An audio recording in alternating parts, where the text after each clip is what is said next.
Le Z-Force 1000 est enfin arrivé. Pour 2018, CF Moto a installé son nouveau moteur V2000 dans son SSV sportif Z-Force 800 et donne vie à un luxueux biplace, le plus puissant de la gamme et peut-être le meilleur jamais fabriqué par la firme chinoise.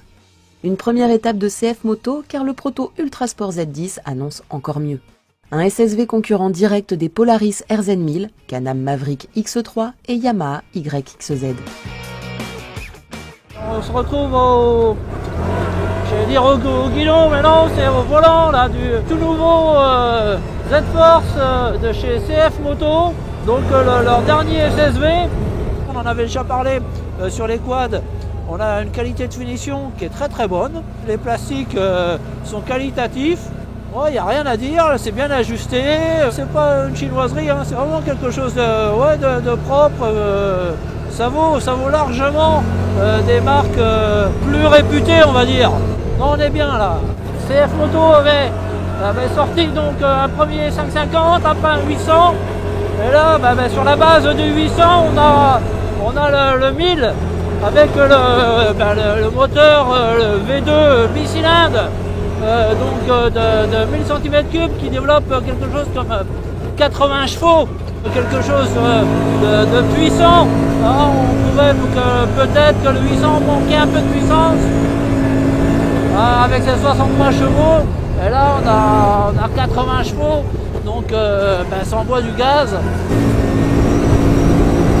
Et là on écoute, on entend bien le moteur là qui s'exprime. Là j'ai un gros travers, je maîtrise tout avec la pédale d'accélérateur. En plus, on peut se faufiler, hop, un petit coup de frein, on accélère, ça part en travers, à partir du moment où vous êtes en 2 roues motrices. Et Alain, tu roules pas un peu vite là? La rando balade, tu connais pas?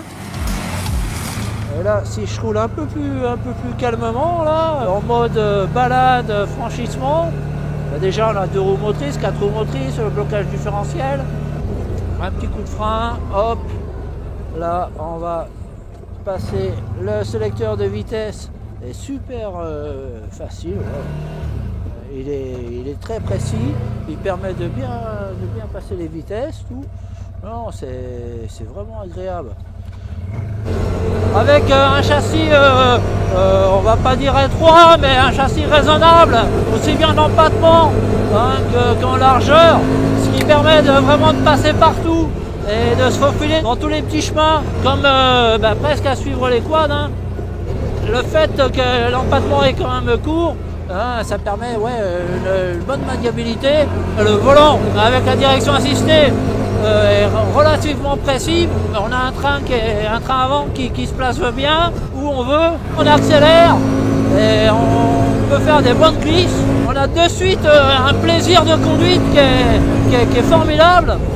Et le tout, on a des freins qui ont du mordant avec une bonne progressivité. Là, on est dans le champ de cailloux et là, ça passe bien. Les pneus avec CST là, sont une carcasse un peu rigide, mais au contraire, c'est bien. Une bonne motricité.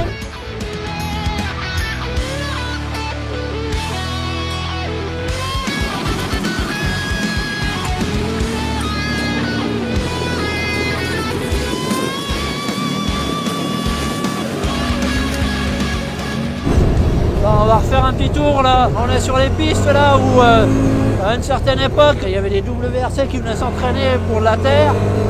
Là on va réaccélérer, on sort d'un virage, là, on l'a mis en travers, une petite bosse, hop, bon il plonge un petit peu sur l'avant. Maintenant on n'est pas obligé de sauter comme un fou, on appuie à fond, on arrive, on est à 80, 90, 92 sur la terre et c'est relativement stable. On coupe, on accélère, c'est stable, on le place où on veut. C'est très sympa. Les suspensions à gaz sont réglables, aussi bien en pré-contrainte, en détente, en compression, ce qui permet de bien ajuster. Bon, il n'y en a pas un débattement extraordinaire, mais ça fait le travail. C'est des travers de folie qu'on fait. Là, un petit peu d'eau, on va rouler doucement pour éviter d'en prendre partout parce qu'effectivement on a des demi-portes, donc on a une demi-protection. Hein. Bon là on arrive dans un truc hyper défoncé là, en cailloux, et là les suspensions, bon on a une petite vitesse, là, on est à 40-50 km/h, là ça fait bien le travail, ça absorbe bien tous les petits chocs, on sent une facilité, c'est pas le gros truc qui est un peu en ombre. Non, c'est une bonne machine, c'est bien. Il y a un bon feeling avec cette machine. On se sent de suite en confiance et puis il vous donne la banane. En proposant le Z-Force avec le moteur V2 de 1000 cm3, CF Moto a refait son retard sur le créneau des SSV sportifs. Le Z-Force 1000 reste facile à prendre en main, il est bien équipé, taillé pour le duo, pour la rando comme pour le travail. En fait, il a tout pour plaire avec une polyvalence qui satisfera le plus grand nombre, sachant qu'il est très bien placé en tarif par rapport à la concurrence.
Ah, t'es belle, hein. Et sportive.